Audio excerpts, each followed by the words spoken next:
Hello and welcome to this episode of the Gunshine State, where we talk about firearms policy, politics, culture, media, you name it. We talk about it right here on the Gunshine State. So please take a moment, like and share the program so that your friends can know exactly where the conversation is taking place. Also, if you haven't already done so, please remember to subscribe to our YouTube channel. Follow us on Facebook, Instagram, and Twitter. And in the case of Facebook and YouTube, make sure you hit that notification button. That way you'll be notified as soon as we go live, and you can participate in the live chat as the program is taking place. Also want to encourage you, if you are not already a member of Florida Carry, you need to become a member. We are a membership organization, and we cannot do what we do without you. We cannot fight in the legislature. We cannot fight for our fundamental right to keep and bear arms without the support of every single one of you who believes in the Second Amendment here in the state of Florida. So do me a favor, follow the join link in the description to this video. And it's real simple. We have a number of different levels on which you can join. Whatever level you join at, make sure that you join. Once again, follow the join link in the description to this video. Well, as we all know, it's been election season, and we all know it's been kind of an up and down when it comes to election season.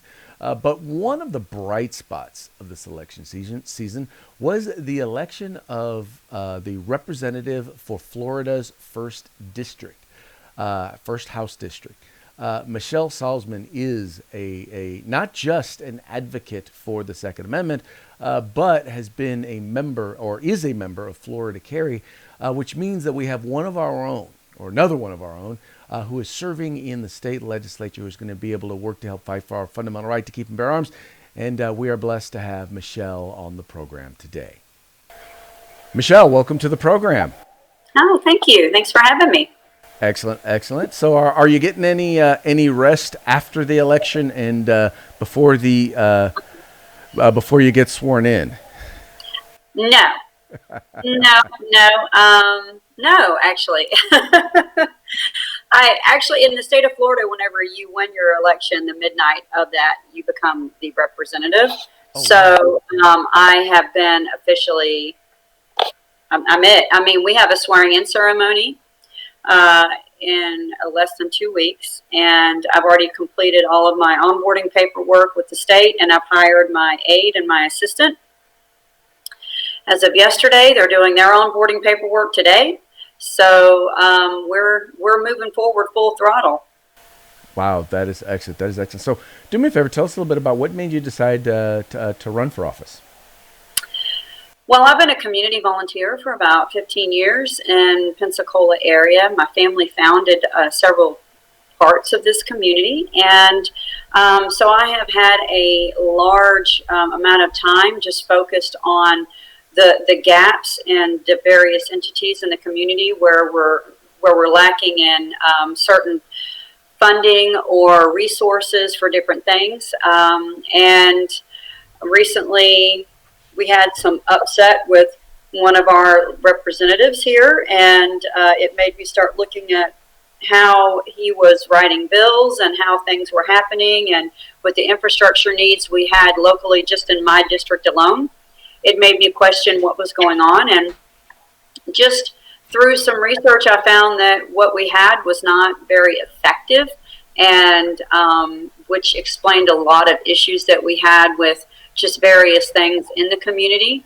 And from just having the experience and leading in the community in various organizations, I just reached out to some of the leaders that are politically involved and asked them what they thought about our current representative at the time, and what they thought about me running. And they were all extremely excited about the opportunity to have a different option, because the one that was in office was pretty divisive in conversation and wasn't good with working with others.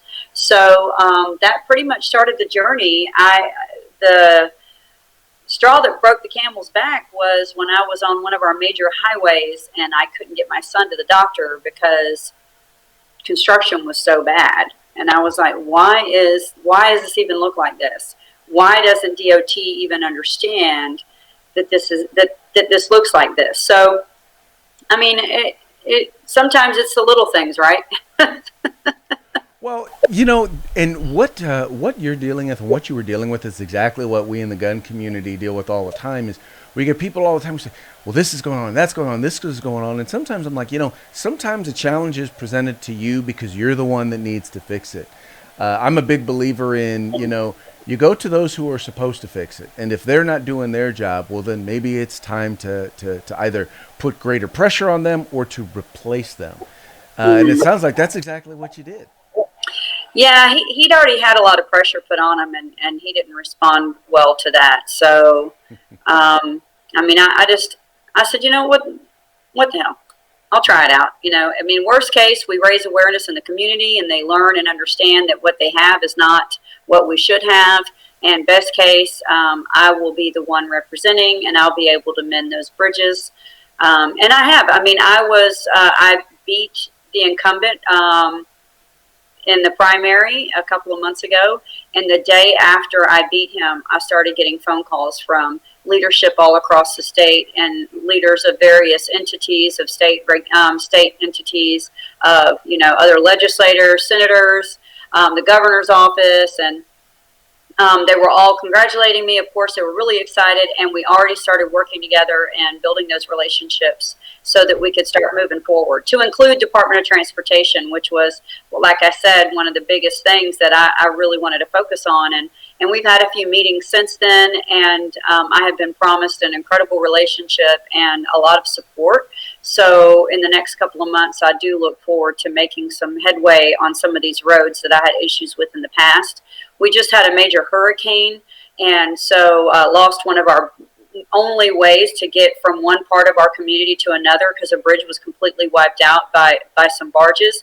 So I have not, had other conversations about roads in the north end of the county because we are having such an issue with Skanska and the bridge debacle itself. But we've already started working on that. So, I built a relationship with organizations such as yourself. I've been a member of Florida Carry for a couple of years now, and just really been listening, having my ear to the ground and just trying to understand what the main issues are, and also build relationships with the folks that could make the change with those issues, and trying to figure out how we can, make that incremental progress, because you can't just, write a bill that says we're going to be open constitutional carry tomorrow or this year even. You can't even do that. Nobody is going to look at that bill. Nobody's going to put their name on that bill. And you have made zero progress for your state. Your state is going to they're going to think that you're divisive, so they're not going to work with you. And then you're not going to get anything done. So how do we make those incremental changes while standing firm to not allow any further infringement of our rights?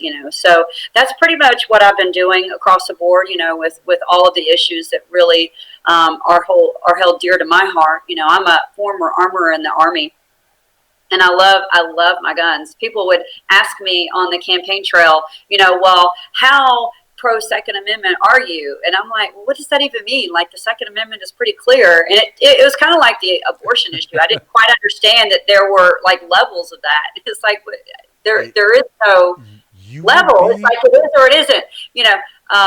One of the things we deal with all the time is that we have what we call Second Amendment butts. They're like, I support the Second Amendment, but.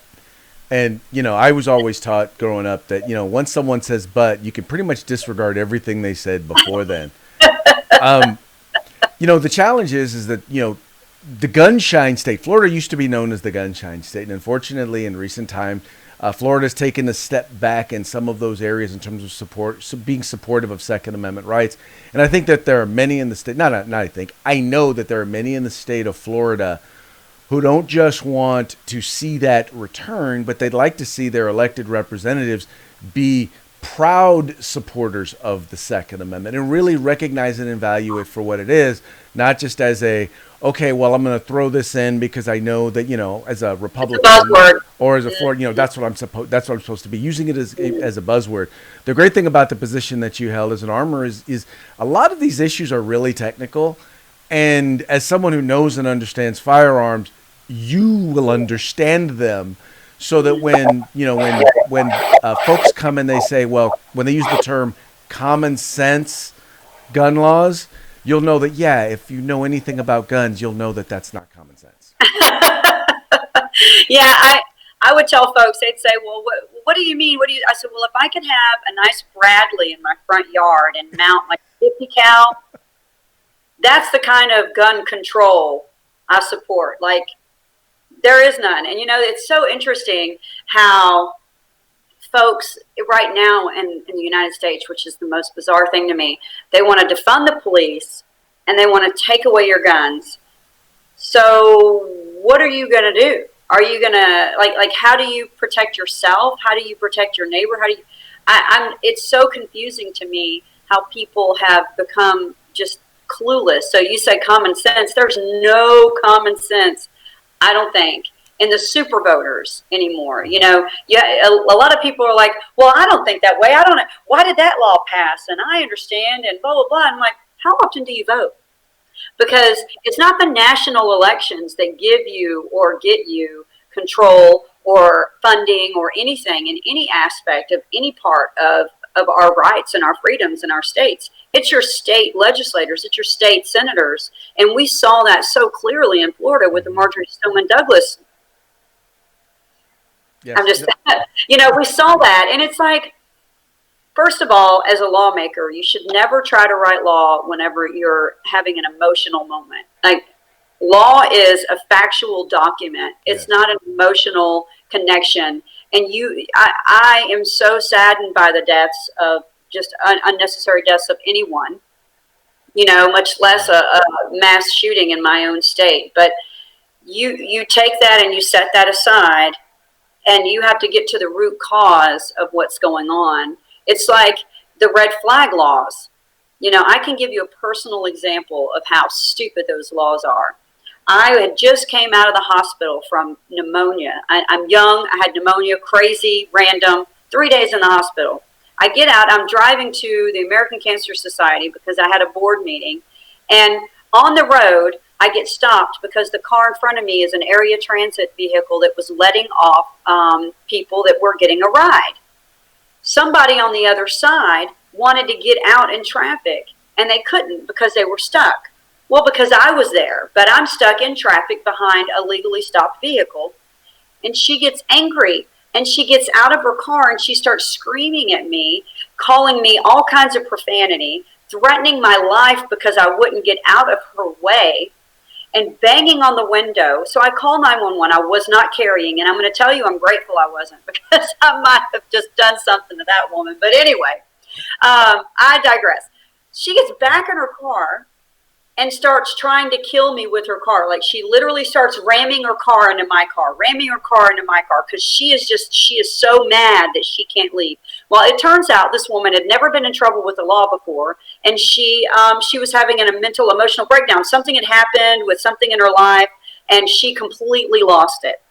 So, and the doctors knew she had got on medication, blah, blah, blah, fully grown woman, been driving for 20 years. And this is all after the fact, because I called the law, obviously. I'm on the phone, and I'm like, this woman better be glad that I do not have something right now, because I'd be taking her out. But anyway, the point is, she would have been red flagged. If somebody would have thought she was going to attack somebody, she'd have been red flagged, and they would have taken her gun away if she had a gun. But dude, she wasn't using a gun. She was driving her car into me. So how do you, if you're really being logical, and this argument is logical, how do you even use a red flag law to protect society? I can go grab a rock. I can get a knife out of my kitchen. I mean, a vehicle is the most dangerous weapon anybody could ever own, and she has a driver's license. So when you get red flagged, are you taking away their driver's license? No, you're not. You're taking away the only way that someone can protect their home. Right. So it's just that whole scenario of emotional law. Like right now, the civil unrest about some things happening. People get caught up and they're, oh my gosh, woe is me. I'm so sad. Yes, I'm sad for you too. But that has nothing to do with the law. Exactly. Well, and unfortunately, like you said, when people are caught up in emotion, things that sound like a good idea, they're not necessarily a good idea. And, especially when you don't understand how this law impacts this, or it impacts the technology of it, or what other rights are affected. All of these things have to be taken into consideration. And unfortunately, when as Rahm Emanuel said, never let a good crisis go to waste. When you pass laws based on those crises, you generally wind up messing up more than you fixed. Now I Well, know look what that you. Yeah, I know you got to run, so I wanted to go ahead and give you an opportunity to let folks know where they can follow you, follow the work that you're going to be doing there in the Florida legislature. Sure. You can follow me on Facebook. You can just look for Michelle Salzman. My name is right there. Super cool how he's got that. You can email me. There's a contact info there. My phone number is 850-207-5024. You can call or text. I encourage folks to reach out. Right now I'm so busy, inundated with just in processing and all this stuff, and I would suggest sending an email with your issues. But I just want y'all to know that you have a comrade here. You have someone that is going to be a huge advocate for the Second Amendment, and I hope to help make incremental progress so that we gain momentum in this fight. I hear that there's going to be a really good bill coming in session this year for us. And I'm hopeful that it will get supported. I hear that it will be supported. I don't know the specifics, except for it's supposed to reverse some of the things that were taken away recently from Floridians. So I am hopeful to that. And I just want to encourage folks, if they're watching and they're not a member of Florida Carry, I really need you to become a member. It's so incredibly important. That membership speaks volumes. And you guys, what y'all do for Florida residents is unprecedented. I mean, what other organization does so much for people in Florida for their Second Amendment? And I am so appreciative of all that y'all do. And I sing your praises everywhere I go. I'm always telling folks to join, because there's not many groups where you can actually get in, and your Facebook group is so cool and learn so much about. You have a question about, maybe you're just now trying to figure out how to get your concealed carry permit, or, I mean, so amazing. I just can't thank y'all enough. But I just encourage folks to stay engaged in the process and be patient. Don't try to be all or nothing, because nobody's going to hear you. You've got to ask for those. Stand firm. You don't have to say, "Oh, I agree that you should have a magazine capacity," but you can say, "No, we don't need a magazine capacity limitation, but I will vote for this bill because it's progress." You need to stand firm. You hit the nail on the head. We didn't get here overnight. Mm-mm. It'd be nice if we could get out overnight, but chances are it's going to be an incremental process. And we need to look at everything as, okay, is this a step in the right direction or the wrong direction? Right. If it's a step in the wrong direction, then no, we don't support it. If it's a step in the right direction. Because I'm like this, if I can get 70% of what's on the table, I can always come back for the other 30%. That's right. That's right. It's like somebody saying they're going to give you a pay raise. Are you going to say no because you really think you're worth, X dollars? No, you take the pay raise and you move on. And so, but I'm hopeful. I do hear that it's going to be something good, and progress is progress.